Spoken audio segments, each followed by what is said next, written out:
Welcome, everybody, to the Coaching to Flourish podcast. I am your host, John Andrew Williams. Today, I'm here with Amanda Dewey. She is a coach graduate, a coach who specializes in helping people get to the next level and work with getting over anxiety and moving forward. We'll get more to that later. But first, welcome, Amanda. Thank you so much for having me. I'm so excited. Me too. And let's jump in. So the first thing we're going to do, just quick housekeeping. We're going to listen. I'm excited to get into Amanda's story and how she got into coaching, influences, just, the whole thing. And then move into ideas around what she specializes in as a coach. And then we'll open it up for Q&A. So if you could please use the Q&A function at that way everyone can see that. That's fantastic. And then any other questions, we could follow up on the Coach Training EDU blog. We're now live on Facebook as well. We are good to go. Amanda, how are you? Awesome. I'm so good. I'm so excited. Thank you so much for having me today. Yeah, absolutely. Thanks for being here. And so when you got because we invited you in, as we've been looking at participants, the trainers have been giving recommendations. What was your first thought? I was so excited. Coach Training EDU is such a big part of my life, and any way that I can be a part of the community is it's such a great feeling for me. And I was so honored to be a part of this. So thank you guys so much for asking me. Oh, that's great. It's going to be good. So let's get started. So let's start at the beginning, right? How did you get into coaching, and what was your first honest thought when you first heard the term life coaching?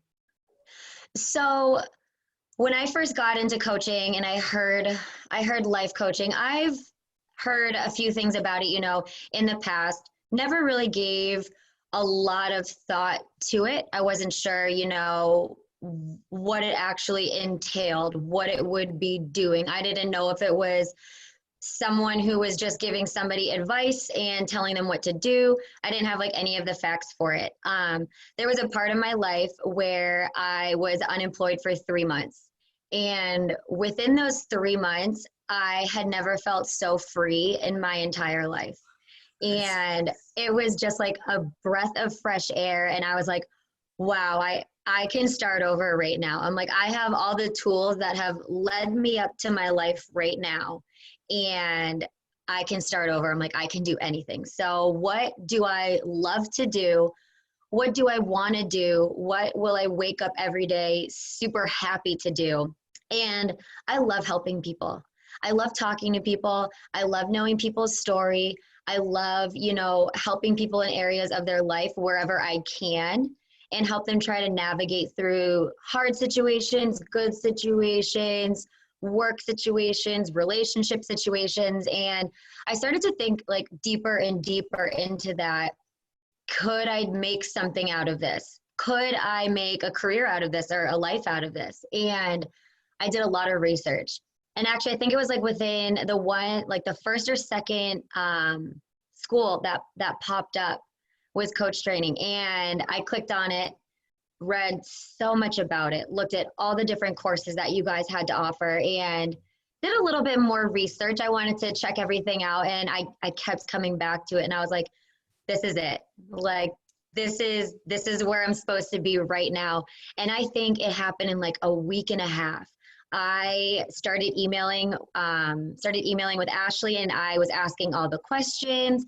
I wanted to know everything about the program, what the different courses had to offer.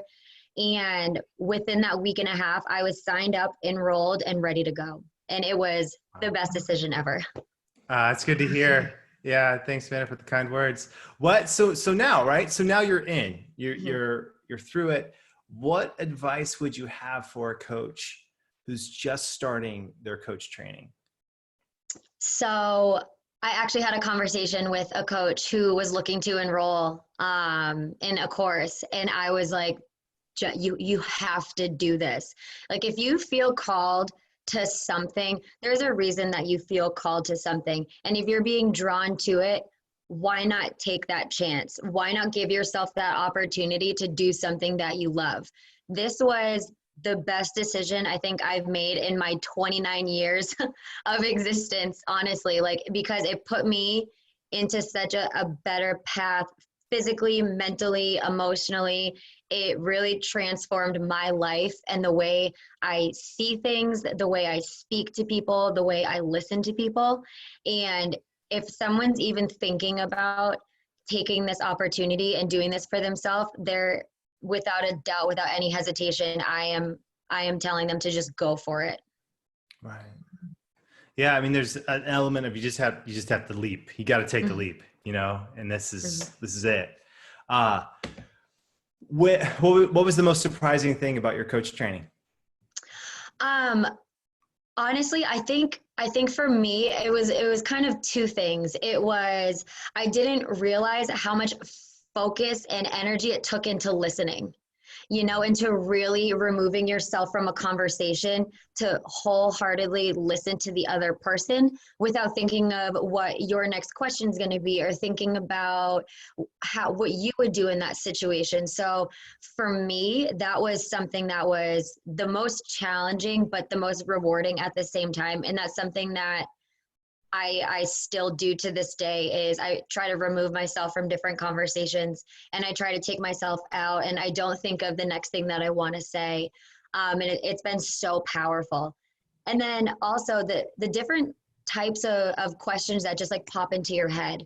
You know, when you have a conversation with someone, you have a pretty, in a normal conversation, you have a pretty basic standard of questions that you ask someone, like, oh, how are you? Or, oh, why is this? Or can you do this? And with coaching, your thought process allows you to go so much deeper and to think of questions a little bit differently than you genuinely would. So for me, it was an amazing transition.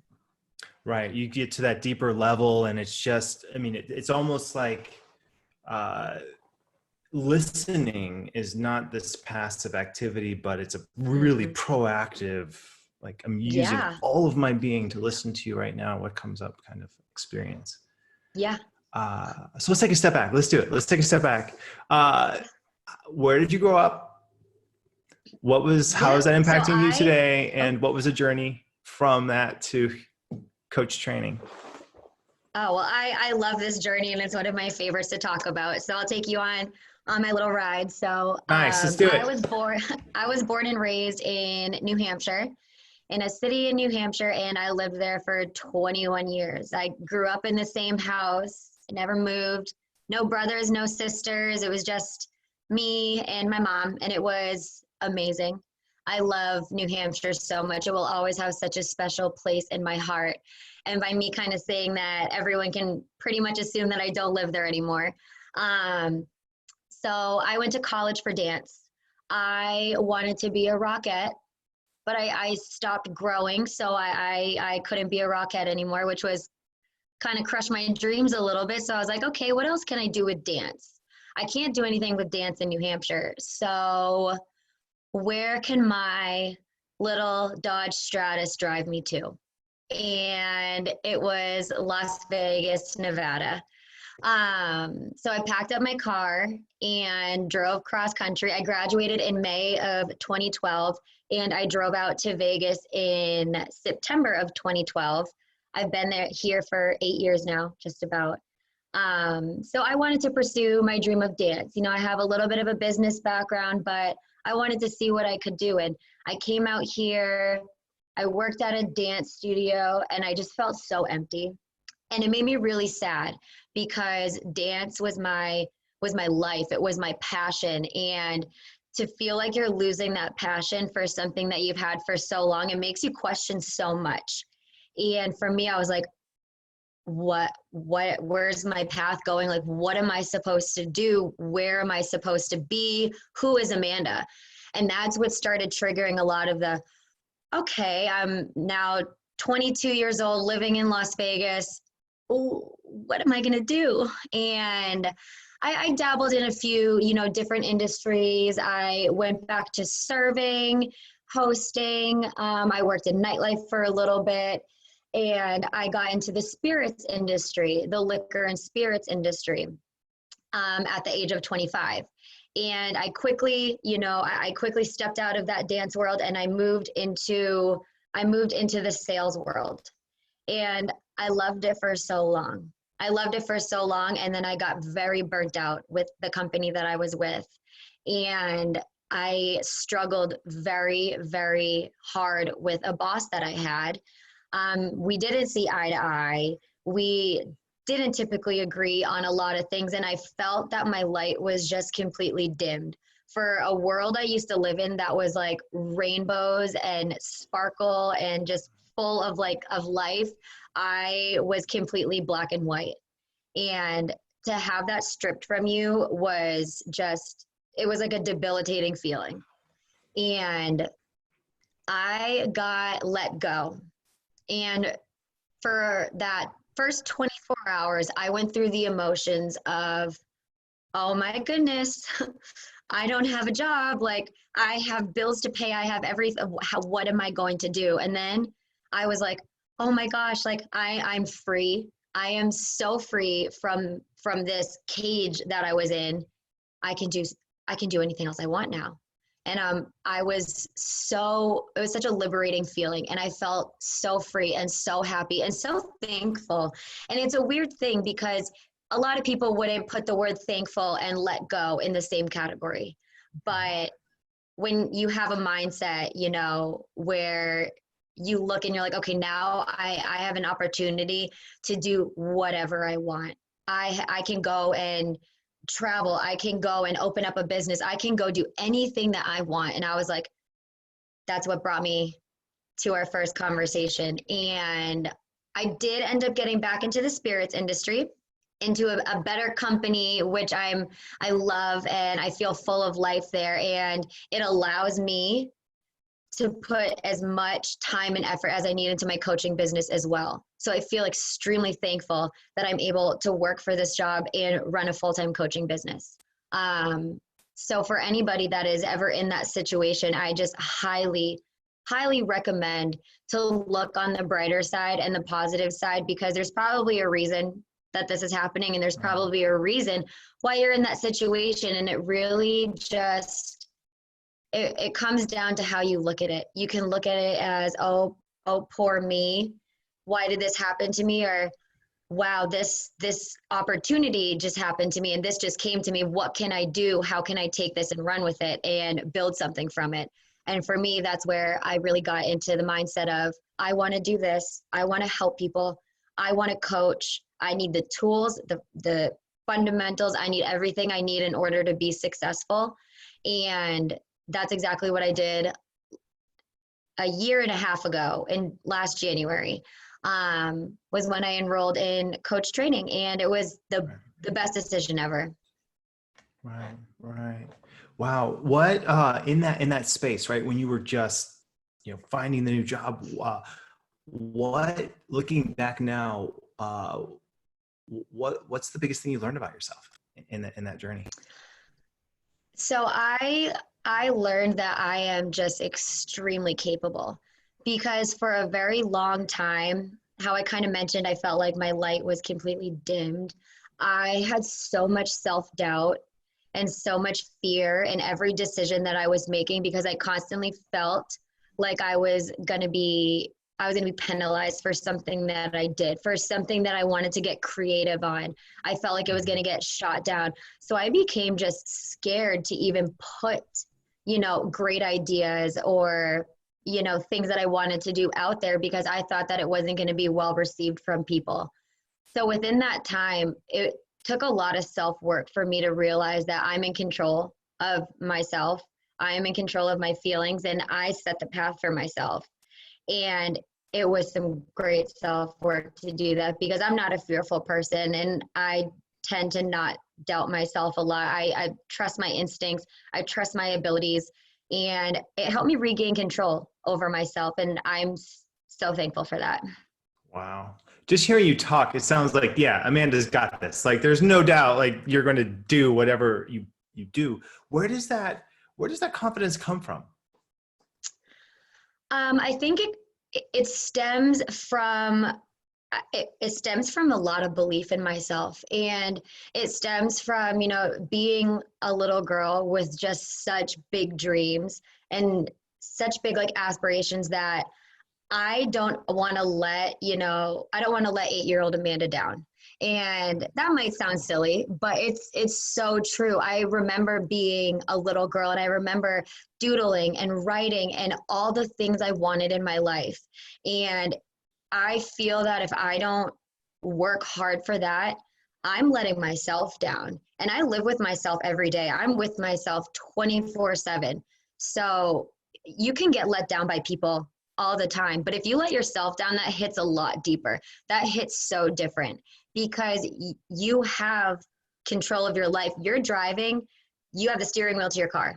You know, you are in control of where you're going.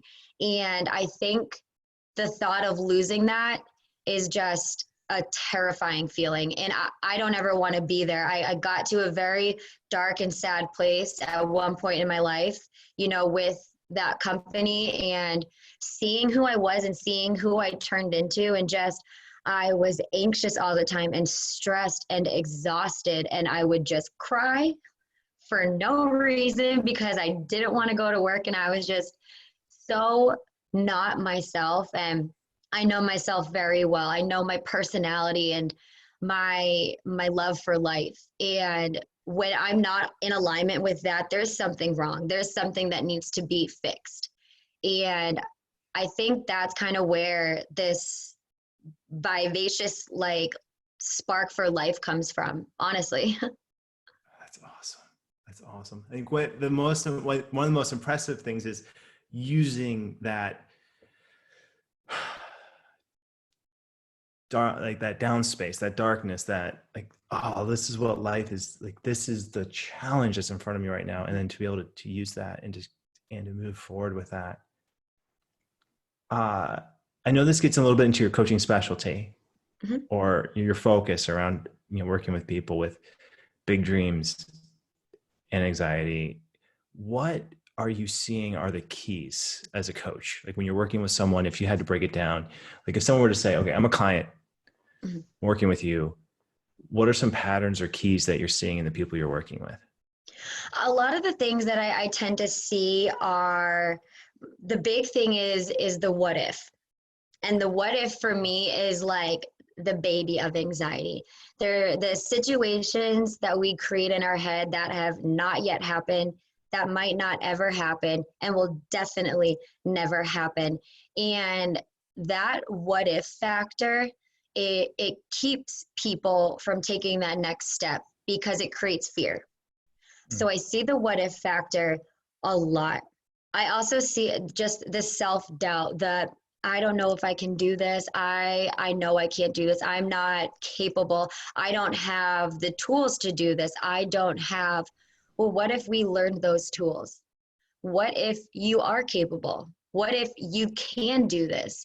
You know, people don't flip that around to see that they actually can. And it's kind of stemming from, we try and find out where it stems from, because there's a point in your life where that self-doubt is created. Right. Whether it stems from something that happened in your childhood, something that happened in your relationship, in your job, in your adulthood. You know, things I've seen too is people pleasing a lot of the time, and where you get very nervous and you don't do the things that benefit you because you want to people please. Well, where does that stem from? Does that stem from something with your family as a child? Does that stem from something that you experienced with a partner that you're with? So those are the most common factors that I see within my clients. But if I had to pick one, it would be the what if. And I think that for me personally was one that I experienced the most in my life. I constantly said, well, what if?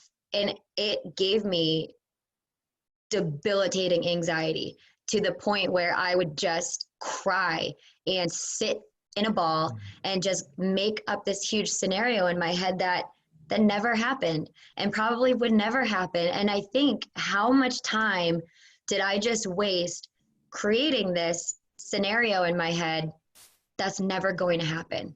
And that's something that I see most in common with all my clients. Wow.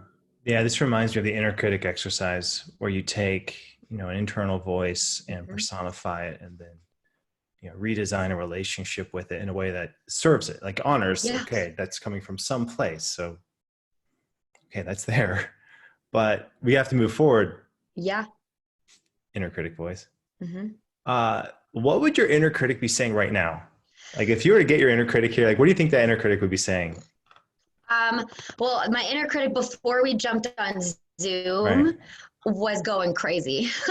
She Cool. was saying all the words. She was like, oh, she tried to bring me down a little bit before this, because I wanted to be, and I am excited and passionate. And that's what's coming out because I don't listen to that inner critic anymore. She has no say over me. But if I would give into that and I would listen to that, my inner critic would be like, you aren't knowledgeable enough to talk about this. Like, you don't have enough life experience. You're only 29. Like, there's people that probably are doctors that know more than you. And my thing is like, if I listen to that, I'm never moving forward in my life. I am going to stay where I am or revert back to who I was. And that's not an option for me. And if I fed into that, I would have insecurities that would just make me so uncomfortable, and I wouldn't be able to do what I love.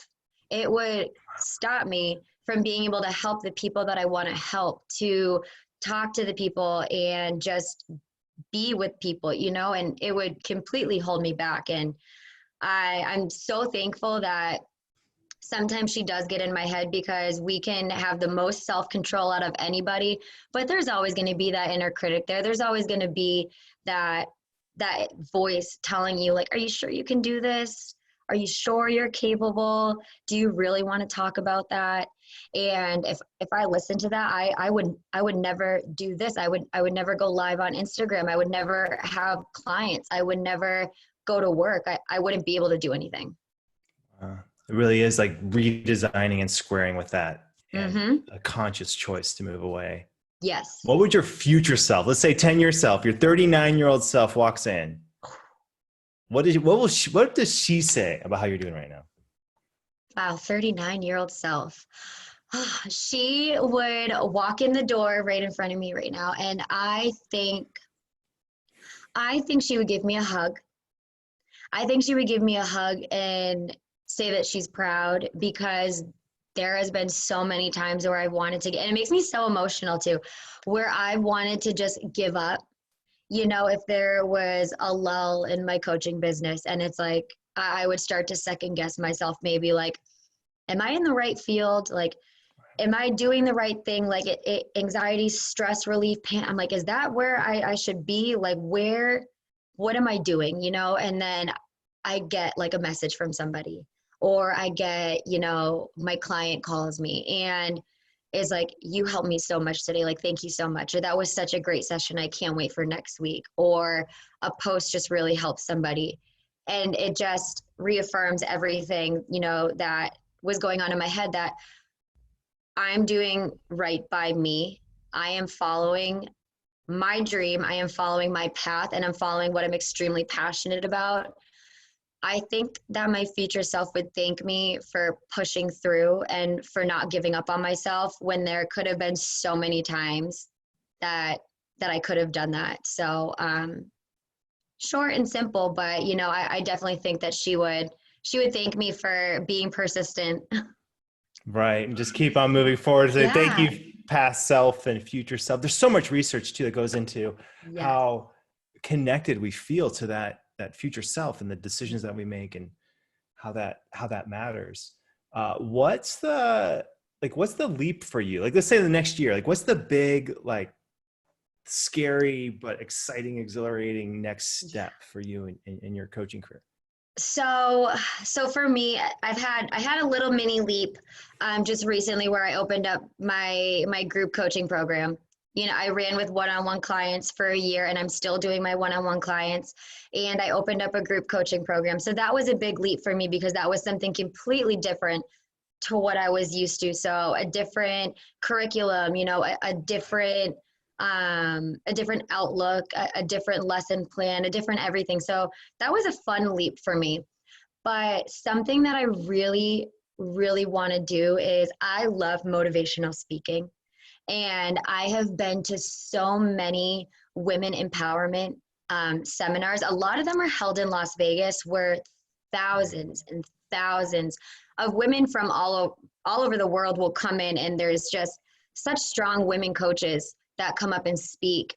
And I remember, I think it was maybe last June, I think the one was in Las Vegas, and I sat there and I cried, because I was like, that's going to be me. That's going to be me. I'm going to inspire all these people too, while inspiring myself. And that's a leap that I want to take. I would love, whether it starts as a podcast to move into, public speaking, something like that. But aside from holding my coaching programs, I really want to take it to the next level for myself. That's fun. It's just fun to hear you like in the inner workings of it. And let's go ahead. So let's take a step back, because we do, and my heart is often in the academic realm, and Yep. in what we can do for the influences in our life. And who are some of the teachers who had the biggest influence on you, and what was their impact on? Yeah.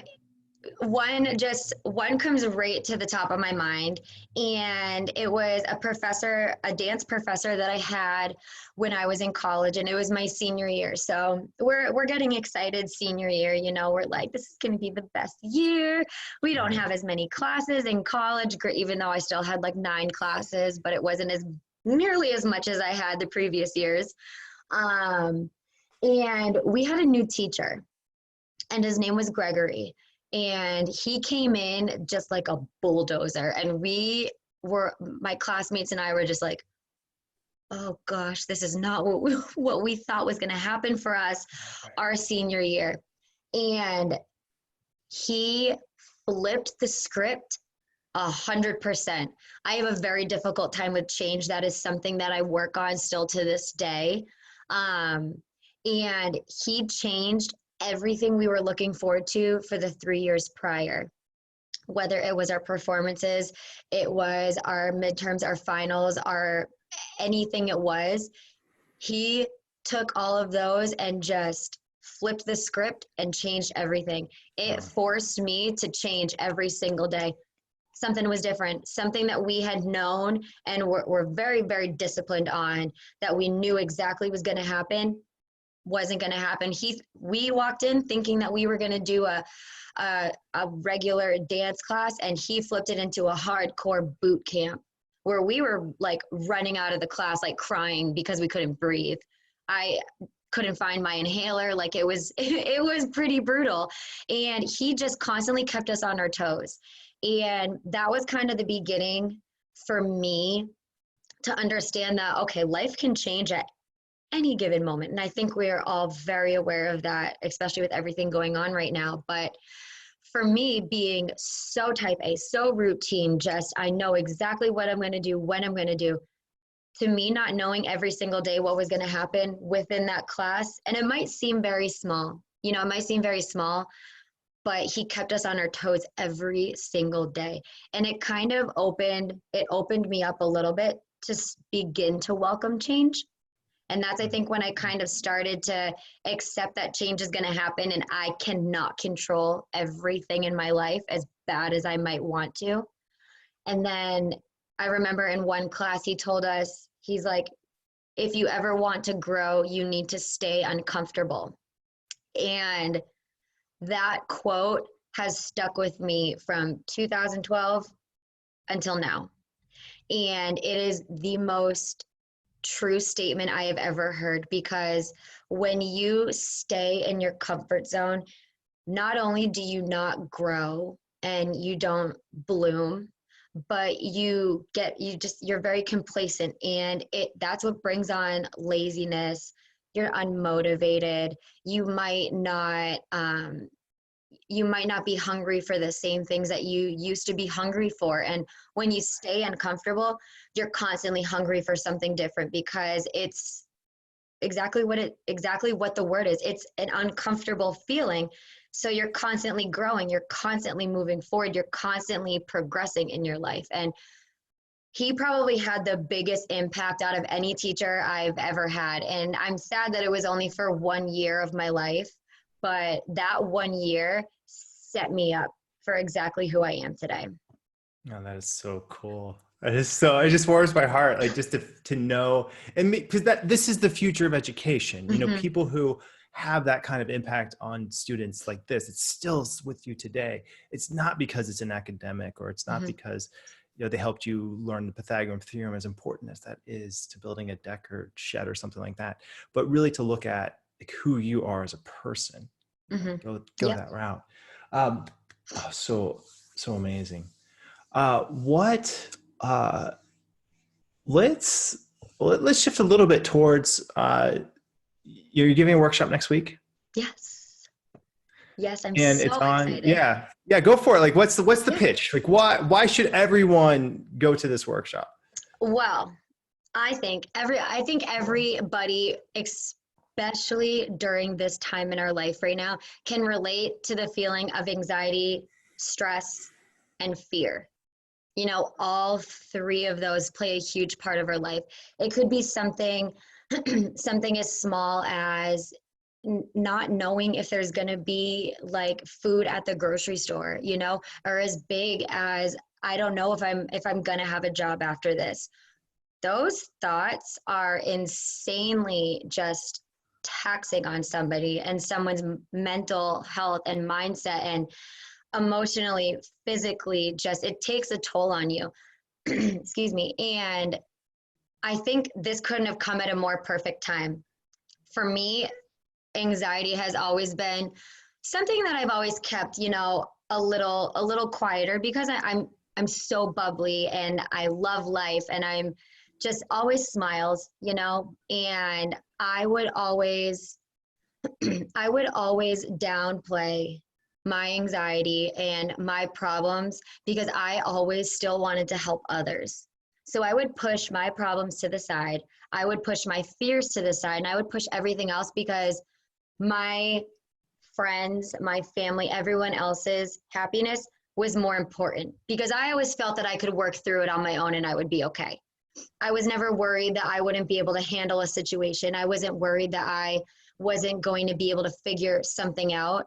So I tend to scoot that to the side and put all my energy into whoever else it was that needed me.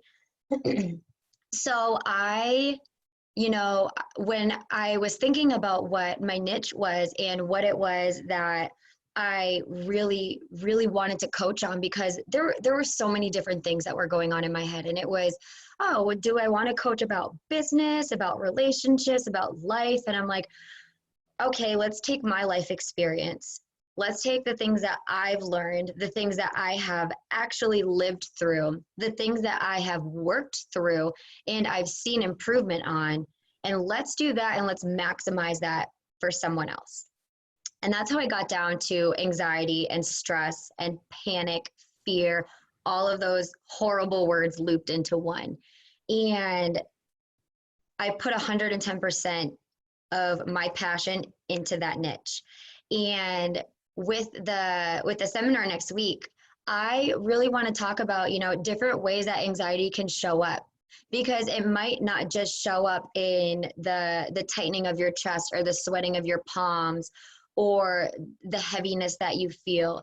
You know, anxiety can show up in fear. It can show up in worry. It can show up in a lack of motivation or productivity.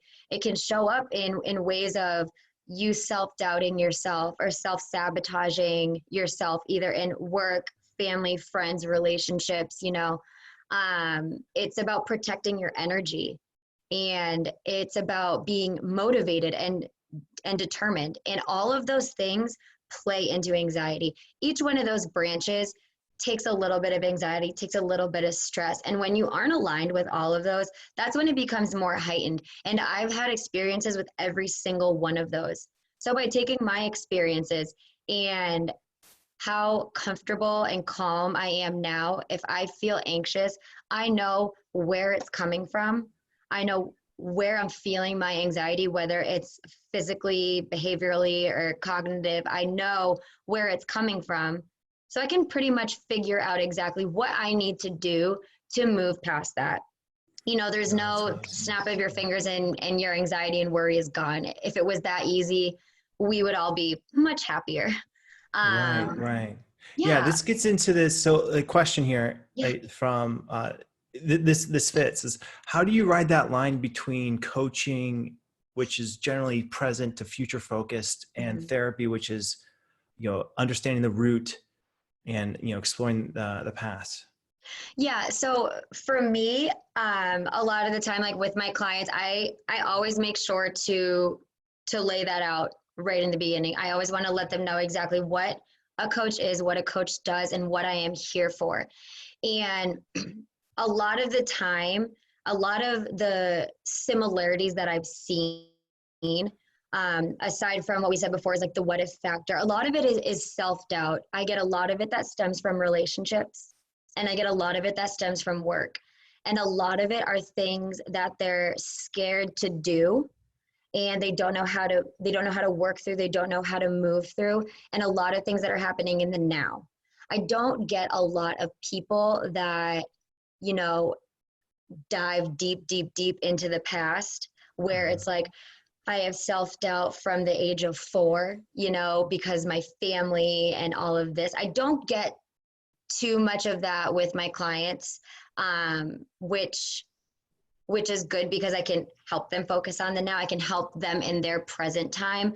A lot of anxiety, I feel like, is created in your present space because it it stems from the stress and the worry. So you're either worried about something that's going to be coming up, you're worried about something that's going on right now, and when you think about that, think about having to tackle that, think about having to move through that, it creates that heaviness. So a lot of my clients and a lot of the things we deal with does happen in the present time.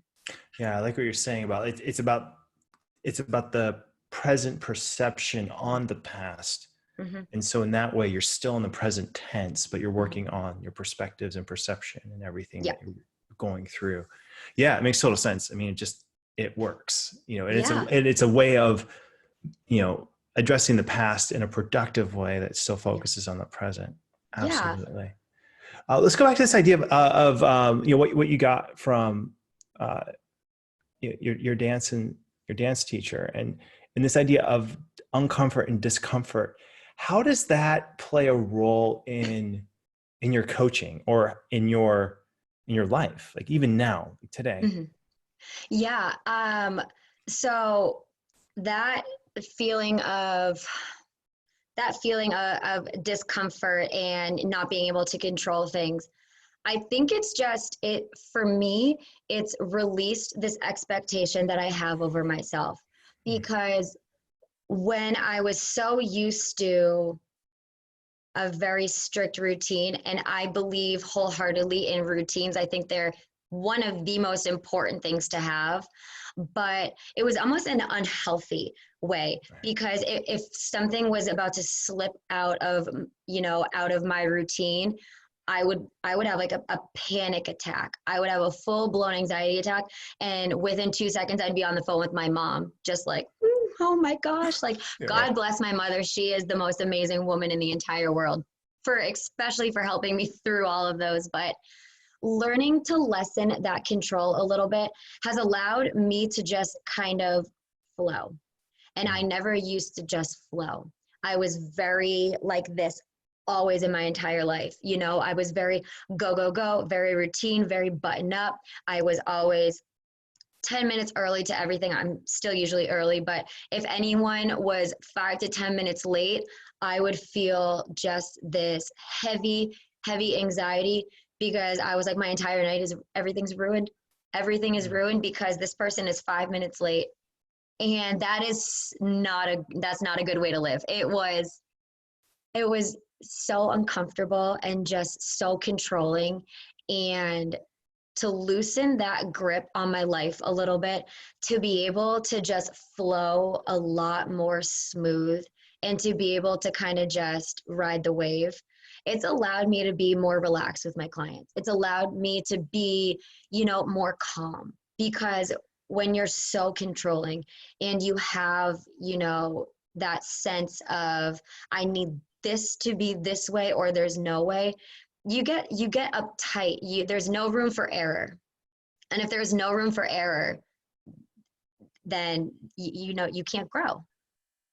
So for me, learning that last year of college, beginning to learn that, beginning to understand that, and to be able to work through these patterns throughout the rest of my life until now and continue on, it really allowed me to just be able to breathe, be able to live in the moment, be able to accept that things happen, to be able to be okay with change, and that things are going to change whether I want them to or not.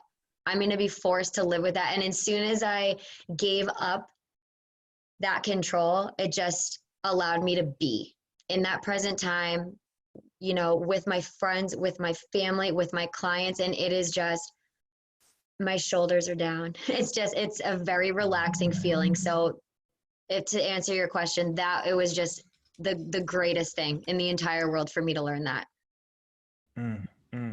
If you were here right now, like, what would you want to say to Gregory?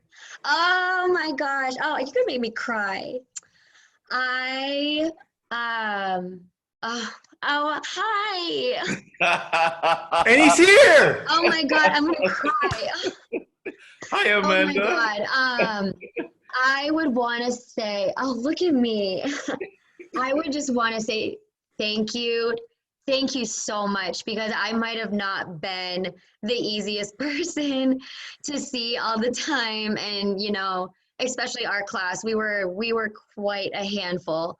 But you inspired me so much. And I might not have said that during that time, but 10, 12 years, away from, or 10 years from when I was in your class, I have learned so much from you, and just your style of life, your style to take us out of our comfort zone, to be vulnerable, to be vulnerable with other people, with ourselves, to loosen ourselves up and allow us to just be and to stay uncomfortable. That's something that I've told more people in my lifetime after Dean than I've ever told anyone. And it was just so great. And I'm very, very thankful. You are the one teacher that has stuck with me probably out of any teacher I've ever had. And I'm just extremely appreciative of you.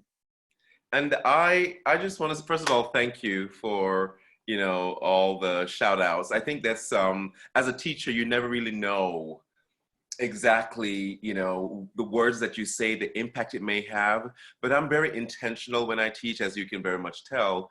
I go hard because I know because it's coming from a good place. Let me just say that it's always coming from a good place, and that tends to be my fallback. If it's coming from a good place, then go for it. Like, I'm never trying to be mean. I'm never trying to be offensive. But I also knew that I was the other in the room, right? I was a male, and I was teaching mostly women. And now I realize, and I'm also intentional about this, when I walk into a room of women, I always ensure that I let them have the last word. So I'm very intentional about certain things, because as a man, we take up a lot of space in this world, right?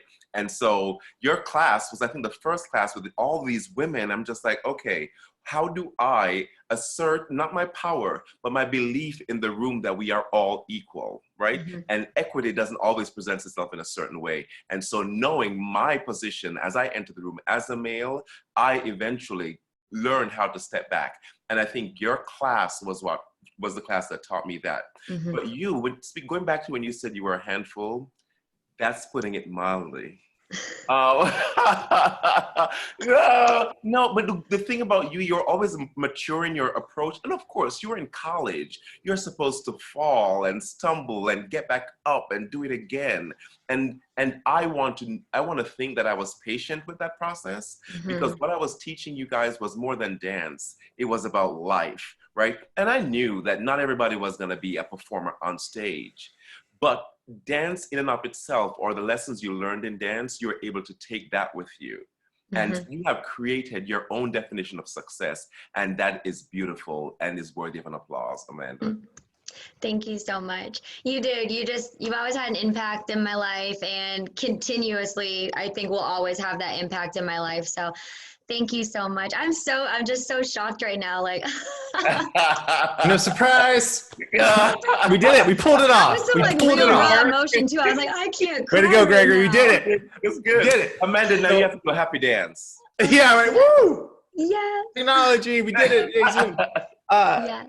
Gregory, we chatted. So I had a chance to chat with Gregory before this. And so educator to educator. And it's interesting, right, to know the kind of influence and impact you have on students, this kind of thing. Gregory, the students you're with, like, what are the takeaways that you hope the students you work with, what do you hope they walk away with? That life is a constant learning process. And you have the chance to always start where you are. Right? Can you see me? Okay. Start where you are. If for whatever reason you're having second thoughts or doubts, start where you are. Always find your people. And not the people who are going to always agree with you, but the people who are going to hold you accountable, the people who are going to advocate for you, the people who are going to support you and pick you up when you fall. So find your people, and you'll find them wherever you go. I remember when I was accepting the position here at Kent State, and Kent State is in Ohio. Nobody moves to Ohio. I'm joking. But I live in Ohio, Kent, Ohio. Not even Cleveland or Columbus, Kent. But as a colleague said, a sociology professor said, and we were at Swarthmore at the time, and she said, "You're going to find your people." And by God, I did. So I would want my students to find their people. I would always want them to know that every situation they walk into, they must acknowledge their privilege. Right? As a man, I walk in, and even though I'm a Black man, and we can talk about that in a different time, but as a male, and I teach mostly women, that's a privilege that I have to acknowledge when I enter the room. And in doing so, it allows me to be intentional about the space I create for equity. I also want them to know that success is not finite. There's no one way to be successful. And we have the power to create our own path. It might not be linear, it might be curvy. You might want to stop at a bus stop and get a drink. You might want to, take some steps back, but you get to create your own path. And at the end of the day, you say salute. Mm-hmm. Amanda, what's it like to hear him? It's nice. It brings me back because as he is right here, right now, is exactly how he was when he was my teacher. And the same insight, the same wisdom, just the same passion and love for life and people. And I love that because you can, that's him. That is genuine. That is raw. That is real. That is him. And just to hear that again, I got the heebie-jeebies. I got the chills and everything. Just to hear that again, it's like no time has passed. It's like I had just had a conversation with him and I was just listening to him. And just to even hear a little bit of that, it's constantly always inspiring and motivating. And it was just, it's wonderful. You have grown, and as I expect, people grow up, but your maturity and your approach to life is so fascinating. And I am so grateful I was able to be a small part of the quilt of your life that you created. Thank you for that. Yes, thank you so much. Oh, I'm so happy. My whole day is made right now. Thank you for making this happen, John. It's been, I've been wanting to make more moments like this happen. And it's surprisingly challenging to get people to say, oh, this is the influence, and then to contact and find that influence, and then to have the influence actually contact you back and have a conversation and be willing and, to do this kind of thing. It's surprisingly hard. So Gregory, just thank you for making that process, for being here and showing up. That has to be a part of it, right? I gave my seniors an assignment for finals during this COVID-19 time and the pandemic. So we weren't able to be in person. And so one of the things I'm really passionate about is life post-college. Nothing matters. I guess it does matter a little bit when you're in college. But for me, I want to know how you're going to able to apply what we've talked about, what we've practiced, and actually apply it post-college. So the assignment was a CPD, a Career Development Plan, CDP. I wanted them to talk about what they were going to do. Did I do that with your class, Amanda? I think so, yeah.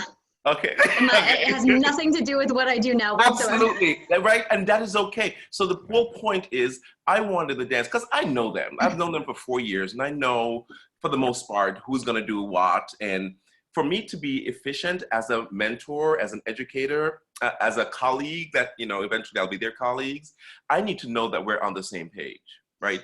If you look and dance a certain way, there's no way you're going to dance for the Paris Opera Ballet, right? And I don't say that to be mean. I simply say to be, the quicker we get to where we need to get to, the more effective I can be. Mm-hmm. And when they were talking, it has to be full circle. And so when they gave their presentation, I stopped the presentation for a second. I said, guys, this is not for me. Don't tell me what you think I want to hear. And then I said something. I said, I wish I could grade this assignment a year from now. I don't care about what you're saying to me right now, right? I want to know that you have the things that you say you're going to do. Actually, you actually did it. Now let me grade you because you've actually gone out and done it.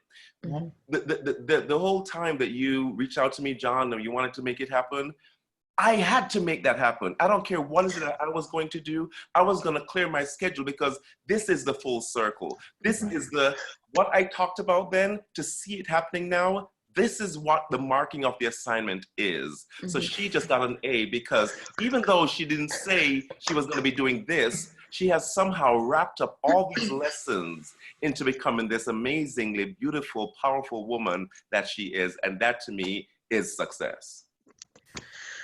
Thank you so much. You did that. Thank you. You did that.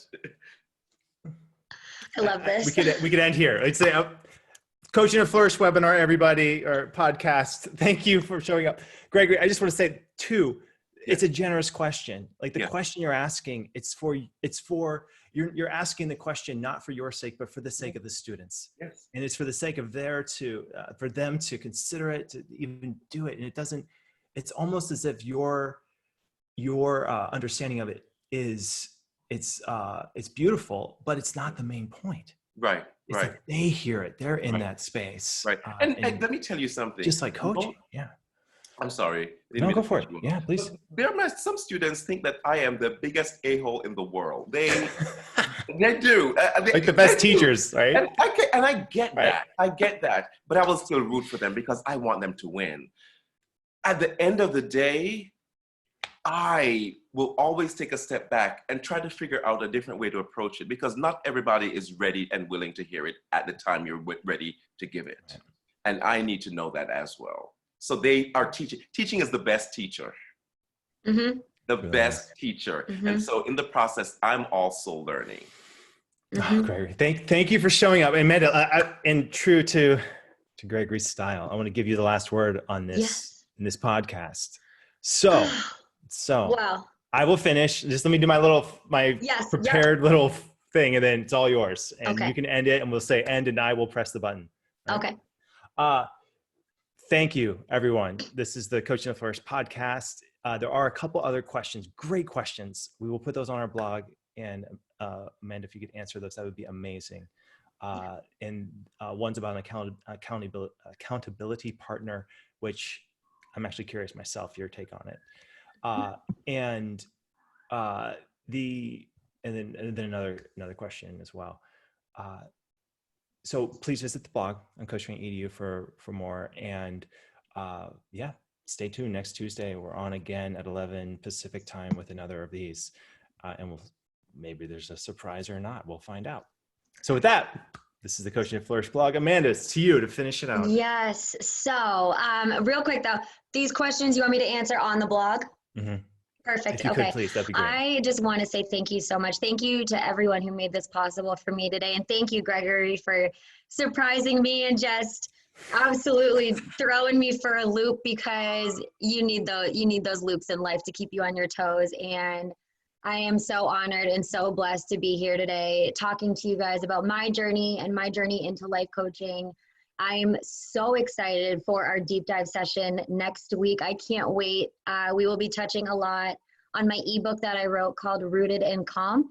Gives you all the tips and tricks and everything you need to know about balancing your stress, worry, overcoming your anxiety. And I'm so excited to share that with you guys next week. So I will leave it on that note. Thank you guys so much.